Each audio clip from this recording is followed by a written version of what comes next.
the title of our presentation of our workshop is, I made it a bit dramatic because I think the situation we're facing is indeed a bit dramatic.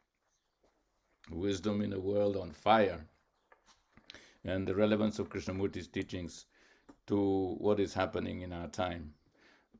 I probably don't need to remind everyone of what is happening, but just in case, just to paint a picture, it might just be simple to just mention a few things. Everybody knows this issue of what's happening in terms of climate change, and fire is literally the planet is burning. Now, you see, look, last year, for example, the devastating fires in Australia, everybody knows. California, those of you who live there, and it reached right up the west coast to Vancouver. It's an island, they're on the water, it's Canada. What fire? Well, yes, the whole thing is now dangerously close to catastrophic. When I saw on television the whole the Arctic forests in Russia burning, I still don't understand very well. Probably someone in Sweden will understand better. How come that the Arctic forests are burning? I was familiar with forest burning in Spain and Portugal. It gets very dry in the summer, and people are mad enough to set fire to the hills. Most of these fires are actually provoked by human beings. They are not natural at all. So even that is mad, totally mad. And when I was little, I remember this thing reminded me of something when I was little. Then my mother said, in a very Christian prophetic way, and I don't know where she got it from, that last time the world ended with water. I suppose she was remembering the flood. But next time it will end in fire. I couldn't make head or tails of that because I didn't know what the causes were, where in the Bible she might have read it, or what sermon of the priest must have said something like that. But it comes back to my memory as a pretty accurate prophecy of what is taking place. How come that we've known, in a way, this thing of our actions have consequences, and one of the consequences is this, that we are destroying the planet. But we can see that somehow our consciousness is not up to the challenge even of realizing the full consequences of our own actions. That is for me, that's where the problem lies. The world is on fire because we don't realize that we are causing it, and that we therefore ourselves are the cause, and we therefore need to take good stock of what we are in order to bring that an end to that destructiveness about. That all of us know it. All mankind by now is aware of it. And if we needed any proof, we have the UN climate change investigators producing these reports, which are no longer leave any room for doubt. But we are not yet there. The political, economic forces are against it. I was just watching the news recently, a couple of days ago. Australia is a major exporter of coal. So they have elections now. And so you would think that the Greens would take hold of this and says, we have to stop this exporting of coal because it's one of the most polluting fossil fuels, right? Like together with petrol. But what were the politicians saying? No, this is our livelihood. This is what pays for our education and for our clinics and our hospitals. So there we are. We mean to survive, so we do things that undermine our survival. This becomes a very challenging situation because we're then in a contradiction. And this is the question. How come we human beings maintain this state of contradiction, whereby we mean something good, such as survival, good standard of living, the education of my children, and all that, and we use the means to achieve those goals, get the money, have the economic wherewithal, which will bring about the destruction of the planet itself, which undermines the survival, and for which education is not helping at all, because the mind itself is contradicting itself. So for me, that is one of the major challenges. Now, another thing that came to mind while thinking about the subject and trying to go into it, and this first chapter of our workshop about being in the world, and the question of just the issue of the emergency of it, that the house is on fire, was also the famous sermon by Buddha, right? The fire sermon is come to be known as that, and was made much of course, by T.S. Eliot in his poem The Wasteland. Look at it, the wasteland. Already that's what we are aiming at, we're going for, right? The earth becoming a wasteland with our own desires. What did Buddha say? He said, the world is on fire. The senses are burning. The body is burning. The mind is burning. And therefore, everything that comes out of that mind and out of that body. And what is it burning with? It's burning with the fires of greed, hatred, and illusion. So they had a pretty good diagnosis, Siddhartha Gautama, about what is involved in this. So we'll also look at that. But talking theoretically is perhaps useful because we have to look at subtle things. And yet, look, if we look into our own specific situation of being in the world, of existence, that sign, being there, right? In Heidegger's terms, being there, what does it mean? To be born, a human being, to grow up in a society, to acquire a certain knowledge, develop a certain skill, adopt a certain set of values, take on an identity, and then function, supposedly within the specific society or in the world as a whole, in a more or less responsible fashion. So the question of responsibility is also there. How responsible we are, and in what way each of us can take that on board. Is it possible even?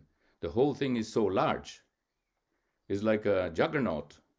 It is going by itself. What can I do about the massive industry of coal in Australia? They will go on because they make money and that supports their livelihoods. So that can be done. And it's not just that about environmental issues. I mean, we're all aware here in Europe, at least, you may not be so concerned over there, but here in Europe, Sweden, for example, but even the Netherlands, the whole European Union, we're really worried lest the whole conflict in Ukraine should spill over. The madness of it is too much to bear. It's really quite, every day we have that on our consciousness. Every day is coming across us, right? That is, that there's violence, and that we human beings, well, whoever, most of us, face this issue of violence, and that we are destructive intrinsically. That the structure of society, I'm putting that forward, may be based on violence. So violence itself maybe is structurally inbuilt into society. Otherwise, we wouldn't have armies. If there was no violence in society, structurally, as such, with a border, with an identity, in competition for resources, power, and position with others, we wouldn't have an army. And everybody knows very well what a waste that is and what it means. It means that you have a whole body of people who are ready at any moment, when called upon, to defend or to attack or to whatever, following authority, the country, the ideology, the purposes of the leaders. So being born in such a society, one has a tremendous responsibility right off. Look at it. Economically, I am a consumer and a producer, but I'm also a member of society that says this is my border and this is my identity, and that's yours. And that competition, that quality of inherent conflict, division and conflict. Krishnamurti's diagnosis seems very universal and very deep, but maybe is subtle when it comes to the application, which is he issued or enunciated what he called a law, psychological law of what we human beings are about, which is that where there is division, there must be conflict. Now, not the division between me and the table, not the division even between, or the separation or distance between us now, you being in one place and I in another, but psychologically, that by creating an identity that is separate from another, I have created a division whereby eventually, sooner or later, a conflict will arise. I find that a very important thing to bear in mind when looking at what it means to be in the world and what it means to be responsible in relation to it. Krishnamurti's other major statement that you are the world and the world is you is even deeper, perhaps, in terms of comprehending that to be in the world actually is to realize psychologically, socially, that each of us is the world. So one is not in the world as something separate from oneself. That's a tremendous thing to realize. And Kay, as far as I understand, maybe I don't understand it fully, sees in this perception of our universal humanity one of the ways in which we can dissolve the inherent division between human beings. Now, that sounds a bit lovely, abstract. If you go now to Ukraine and start preaching this kind of stuff, I don't think it will go anywhere. Right? And yet, my feeling is, ultimately, every one of those people must realize somewhere, at some point in their lives, that they are the same. And that this is totally artificial. This killing is driven by an illusion, by a really destructive force, which has nothing to do with the deeper actuality of our common humanity. That is a tremendous indictment, if true. We have to look into it. See, look, the things that we do, right? Again, the news is an important source of information concerning what we do and what we are. They just put on trial a poor little boy, a 23-year-old in Ukraine, a Russian tank commander, for killing an old man in a village who was going around with a bicycle but had a mobile phone.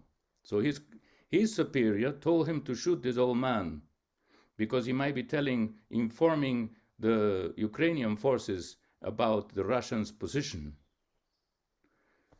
There we are. But why the war in the first place? 21st century, this is what everybody says. 21st century, civilized Europe, civilized, quotes everywhere, Europe, and we have a war of a major country, power like Russia, invading 40 million people. There's 40 million people in Ukraine, a country of that nature. I don't know, I myself maybe am too small in the geopolitical spectrum to even begin to think of such a thing, that you would have it in your mind for X number of reasons, so-called reasons, no reason really, to go and kill, invade, displace, murder, destroy a country of 40 million people. What is in our minds at the highest levels of power to make this possible? I live in this world. This is the world. Violence is part of it, the structure of power, the structure of division and conflict. And not just in relation to each other, but in relation to nature. So the fragmentation is the issue. To be in the world is to face this quality of fragmentation right from the beginning. I think as human beings, when we have already a fair amount of experience, and we recall our own past, what happened in our own families, what our upbringing was like, we see a number of patterns which are pretty standard in our conditioning. This is the question. This become a tradition of mankind to condition us to division, to separation, to conflict. And therefore, to be in the world is to be a kind of fighter right off the bat. When we were in school and we were bullied, well, we were bullies, yeah. I wasn't a bully, but there were bullies in my school, and I was bullied. There you had it. But also at home we were bullied. The paterfamilias had extraordinary power. Authority. So look, factors of authority. The structural conditioning of division, conflict, and violence. Authority is one of them. Power. Therefore, you have that coming through socially, right? Dictatorships, I'm afraid, is like that. And you have to obey. Obedience, authority. So to question authority is very important if we're going to be responsible at all. Because if we just follow orders and the leader, the commander is mad, and all these commanders are mad, then we end up doing the wrong thing. We end up being irresponsible. So, authority. This was very strong in my background as a force for destructive distortion of consciousness. Because, one, religiously, it imposed dogmas. Questioning was not possible. Therefore, intelligence was undermined. Because it was an imposition, sensitivity was not allowed, and affection was denied. Now, look at it. If we deny sensitivity, affection, and intelligence, we are denying the best qualities we have. So what kind of society, what kind of world can we create when we start out by destroying the fundamental aspects of human wholeness? You see, to me, that was a very strong question. It still is, because it's still going on. The absence of real consideration and love in the world is so pervasive. You see it everywhere. In all kinds of things. Civilized world and non-civilized world are very similar. Human beings were still in the stream of conditioning, wherein somehow these divisions and these conflicts in our upbringing are a denial of those fundamental wholesome qualities of sensitivity, affection, and intelligence, because of the imposition of authority, of tradition, dogmatism, of the absence of love, and the persistence of violence at almost every point in our lives. How come? That is not, you see, as a kid, I rebelled. You can understand why. Because I said to myself, come on, this cannot be the way we were meant to live. I still say the same every day when I watch the news. I still say the same. That little kid is still puzzled by these grown-ups who continue to behave in the same old stupid way. We don't learn a thing. Time passes and we don't transform. We do not change, not fundamentally. We're making some changes, which is good. Welfare state in Europe, I am all for it. The European Union, I'm all for it. But even that is problematic. These thinkers said, we have wars on the continent for so long. We must put an end to it. So what shall we do? Well, one of the causes of war is nationalism. The borders, the competition for power. So let's dissolve nationalism. So that's excellent, excellent. I thought, wow, that was intelligent. Therefore, my being French, Spanish, English, well, the English are something else. They just Brexited. They decided that they were not for this federation because they want to remain themselves and they have an island to prove it. I'm sorry about my irony, but I do find it a bit contradictory to seek that kind of identity because, you see, we used to make a joke when I was at Brockwood, as Krishnamurti school in England. There was a famous poet, British poet, who said, no man is an island. We used to reply, yes, no man is an island, except the Englishman. Isolation is inbuilt in the notion of identity. We want to be ourselves and no one else, right? But are we such identities, right? Is it that we are different? And look all the problems that is already creating, right? They didn't think it through. So now they have a major problem in Northern Ireland. It's going to come back to haunt them, this the separation, because a border, they don't want a border between themselves, and another border is going to come in, and that's going to create violence. They didn't think it through. The notion of where there is division, there must be conflict, has not penetrated the political spectrum. It should. It's very good for these people if they were to reflect upon it very carefully and not just look at their own petty little importance for the moment, momentary importance. It's all momentary here. There's no real long view of things. And the long view is we have to dissolve these borders because we are responsible for violence. And these are one of the causes. So our responsibility is to remove the causes, right? Instead, what do? We go invade a country, or we say, ha, ciao, ciao, Europe, we are different, and we want to be ourselves and have command of our destiny. Well, I don't know what that destiny will be. It's okay. Nobody's making a problem of it. But the separation itself is the problem. As long as I maintain my own separate identity, I am the problem. Krishnamurti brings it down to that, doesn't he? And I always wonder, how subtle, how deeply sensitive one may need to be to comprehend the depth of the statement that the root of violence is the very notion of self. That as long as I have a self, an ego, a notion of myself as a separate entity, there will be division and conflict. Therefore, the very notion of me is the essence of irresponsibility. I boggle even at the words I'm saying. I'm just basically quoting Kay, and that hits me hard, because the me needs to dissolve. Therefore, if I don't want to be next time have an outburst of reaction against people whom I consider did something wrong to me. You see, we carry all that burden of memory. Identity is memory. What would be any country without memory? This would be a good thing, no?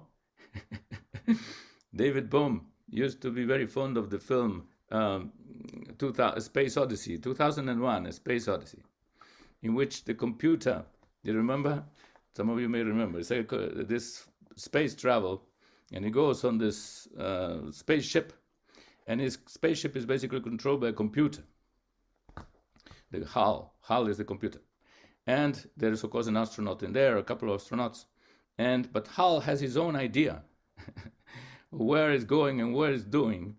And when the astronauts are wanting to do something else, he starts destroying the astronauts because he thinks that they are sabotaging his deeper mission.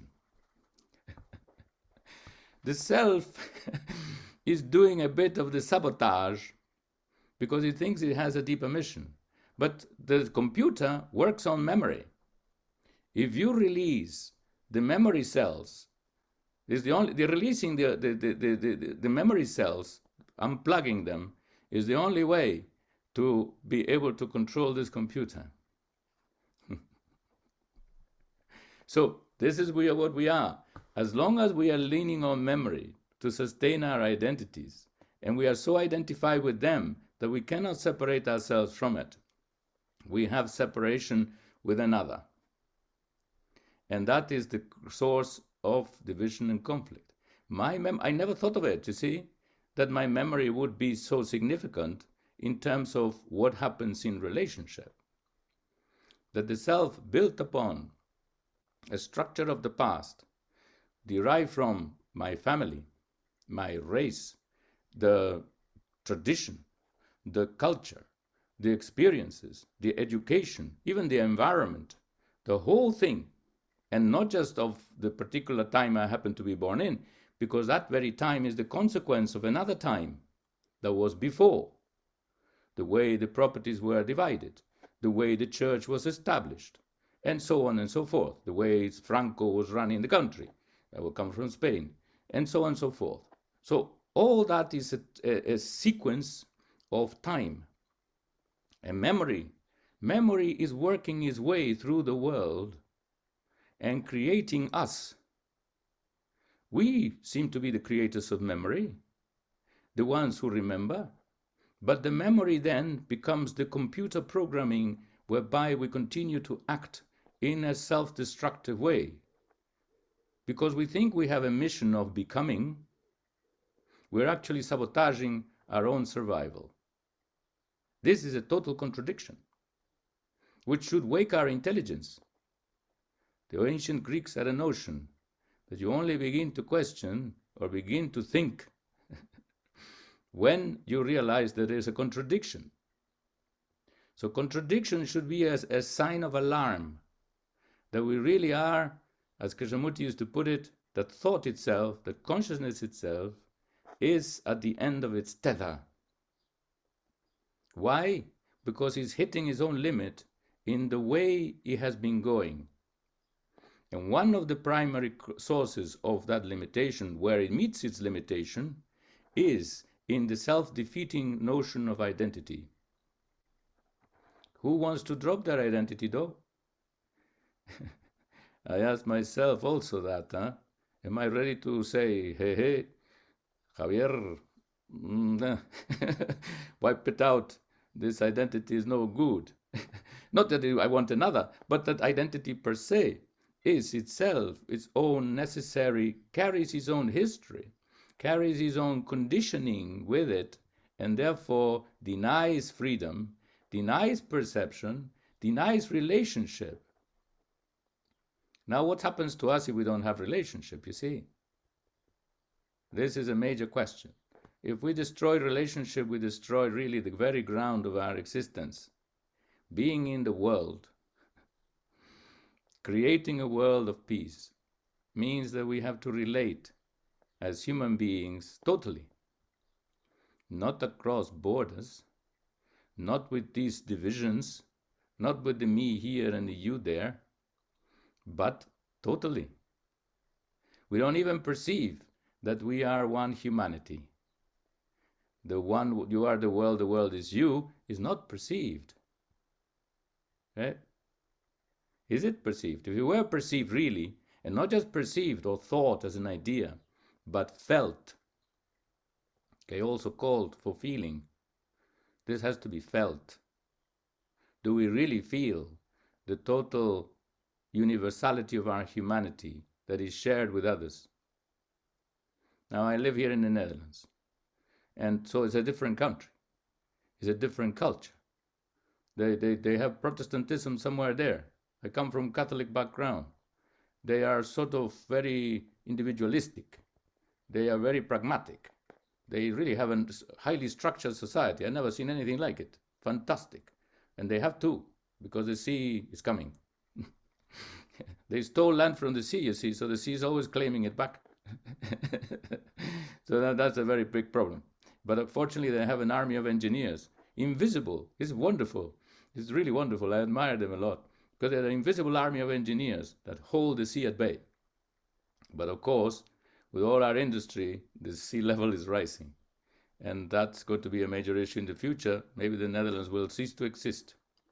But meanwhile, I'm here, being in this world. You see, the world is also changing, even geographically, even physically. We have land that is maybe not, will be sea in no time. So there we are. I have a difference of attitude, and I am maybe more extrovert, and so on. And I sort of a sense of, I feel that relationship has to do with warmth. And they don't think that. They sort of, your space, my space. Your thing, your thing. It's also my thing, your thing. And so, okay. So you have to respect that and step lightly around the place and as discreetly as you can. But the thing I'm talking about is that the culture can also make a difference. And yet, there is this human background.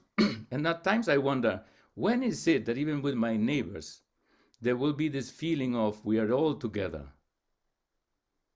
Even in my neighborhood, everybody's in their little house. Here's my house.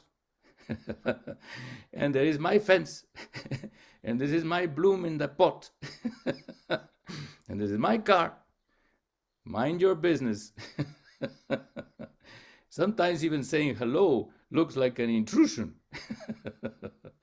I don't believe that is an intrusion on my part, but it feels like an intrusion. So even loving your neighbor, having a relationship with your neighbor as human beings, right, seems sometimes almost an impossible affair, impossible injunction, impossible. And at the same time, I feel, of course, that I am a human being. So you see, the talking of how do we realize that we really are with others and that we have to be with others because we are there together in the same business. When I fall ill, of course, the system is there. Fortunately, fantastic. Though I don't have a problem with the organization, but yet the contact with people, human relationship is deeply troubled. And there is this alienation, that the isolation we impose on one another on a daily basis, because it's me here and it's you there. This is my thing and that is your thing. This is my idea and that's your idea. You come from here and I come from there. And I mind my business and you mind your business. The me and the you, the me and the mine, continue to be major factors of division. We haven't found a way together to a real trust, to a real consideration. Partly that is because egotism, selfishness has been very well entrenched in our consciousness. So everybody is afraid. We are afraid of each other because we are greedy. You see, the three evils of Buddhism, greed, hatred, and illusion. We are driven by illusions. We are greedy, ambitious, lustful. And then there is division, conflict, hate. So we are dangerous to each other. So that's maybe one important thing to realize, that the world won't be at peace as long as I am a danger to you, as long as you are a danger to me, because of this selfish motivation that seems to be so central to our consciousness.